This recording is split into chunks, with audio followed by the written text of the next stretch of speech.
Hello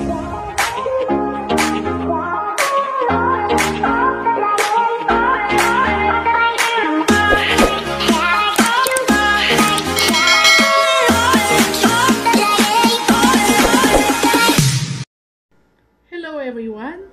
At this point, I am going to discuss with you about Introduction to 21st Century Literacies.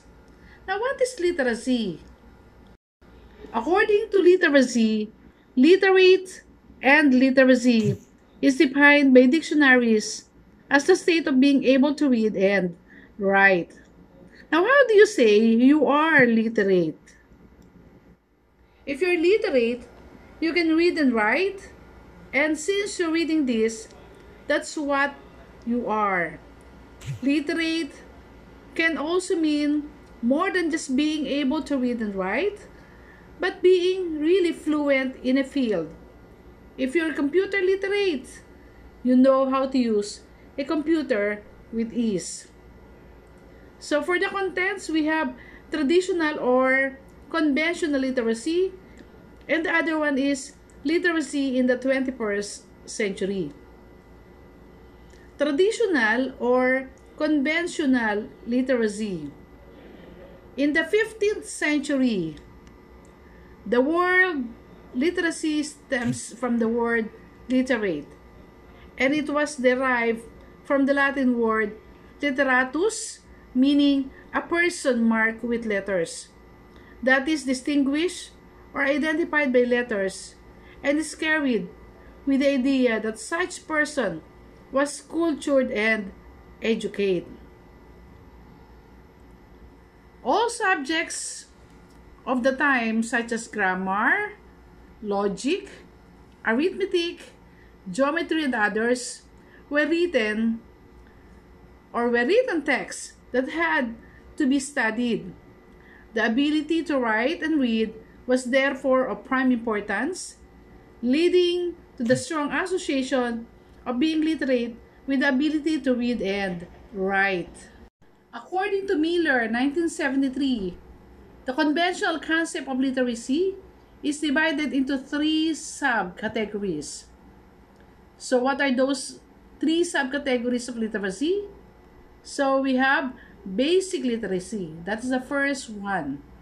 It is the ability to correspond visual shapes to spoken sounds in order to decode written materials and translate them into oral language.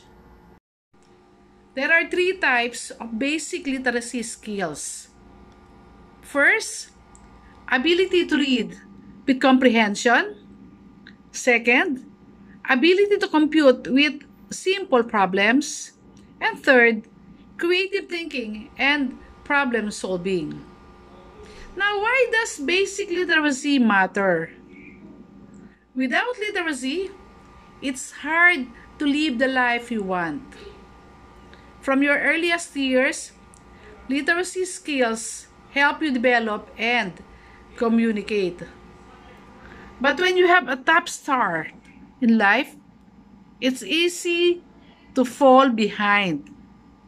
At school, reading, writing, speaking, and listening are vital for success. Second one is comprehension literacy. It is the ability to understand the meaning of what is being read. To capitalize on the example above, this would be like knowing that basa can mean either to read or to be wet. This is the equivalent of reading the text. Ang bata ay nagbabasa. And being able to understand that basa here refers to reading and not to being wet. Now, what is importance of comprehension? When students have strong reading comprehension skills, they can apply their reading in meaningful ways. In other words, they can take the information they have read about and use it to answer questions, write opinions, or even create something new. Comprehension is an important building block of learning to read. Let's say, for example, when I say basa, it's read. Basa, it's wet. Same spelling, but different meaning. Tama, correct? Tama, hit. Tayo, we. Tayo, stand up. So, ganyan po ang ating mga salita. There are different words. Same spelling, but magkaiba po ang kanilang kahulugan. Third one is functional and practical literacy. It is the ability to read, such as decode and comprehend, written materials needed them to perform everyday vocational tasks. So what is importance of functional and practical literacy? Functional literacy is about developing and enhancing the skills our whole society needs to function. If we don't have individuals with mathematical knowledge, reading and writing skills, or analytic abilities, we cannot have functioning communities, businesses, or governments. Now, there are two things for reading to exist. Number one, a text consisting of symbols and grammars to be read. Second, a meaning or message being communicated by the text for the reader to extract. So without a text, there would be nothing to read. Without meaning, the text is reduced to series of incomprehensible doodles. Siyempre, kahit mag-text ka, pero wala namang laman ang iyong text, wala siyang meaning, wala siyang mensahe, or wala siyang message. So literacy, as noted by Miller, is the act of reading implies a level of understanding. Simply knowing how to say a word or series of words is not the same as being able to understand what it means. Without understanding of the meaning of the words, reading has not taken place. Now another one is Schlesky 2001. He defines the concept of functional literacy as the state of being able to read but not well enough to manage daily living and employment tasks that require reading skills beyond a basic level. Now, literacy is in the 21st century.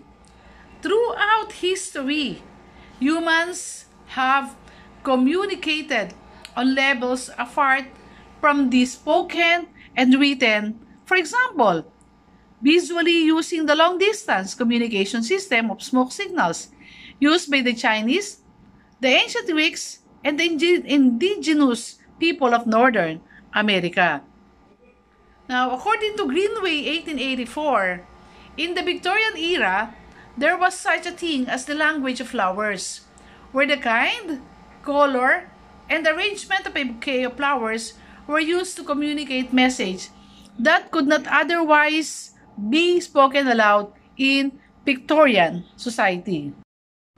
Example, a bouquet of oak leaves representing strength, purple rose, Zorro, white lilies, resurrection, pale yellow tulips and rosemary, memory or remembrance, would all together communicate in a message of sympathy, usually over the death of loved one. Literacies in the 21st century successfully interpreting this visual language required a kind of visual literacy to understand the message being presented and to manage the information encoded therein, skills which are coming into use again in the 21st century literacies. Literacies in the 21st century. The difference is that now we are not analyzing smoke signals or bouquets, but rather sounds, texts, and images from 100 different sources at a nearly non-stop rate, to the point where accuracy, validity and reliability of the message we interpret from the basis for some very important personal and collective decision-making. Literacies in the 21st century, this shift in the definition of literacy from reading and writing to knowledge is especially important as we explore the new literacies of the 21st century that seem far removed from the context upon which conventional literacy is based. Another difference involves the question of necessity. One did not to be literate in the language of flowers to live a fruitful and fulfilled life in Victorian era England, but to be not media or digitally in the 21st century makes one vulnerable to manipulation by those who are, and such manipulation can easily cost an individual time, money, property, and even life. The so-called new literacies across from the increasing availability of communication technologies that were once unavailable to the average individual. So, technologies that were used once unavailable to the average individual, that's Richardson 2014. Technologies like blogging, social networking, and even text messaging change and expand both the extent and the form of our communication, blending text, sound, and images in ways unforeseen and unprecedented. Three things have been critical in the rise of the new literacies: increased reach, increased means of communication, increased breadth of content.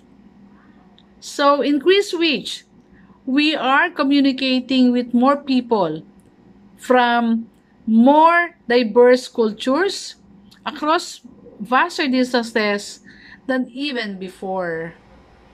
Increased means of communication, we are communicating in more ways and at a faster speeds than ever before. Increased breadth of content, we are communicating about more things than ever before.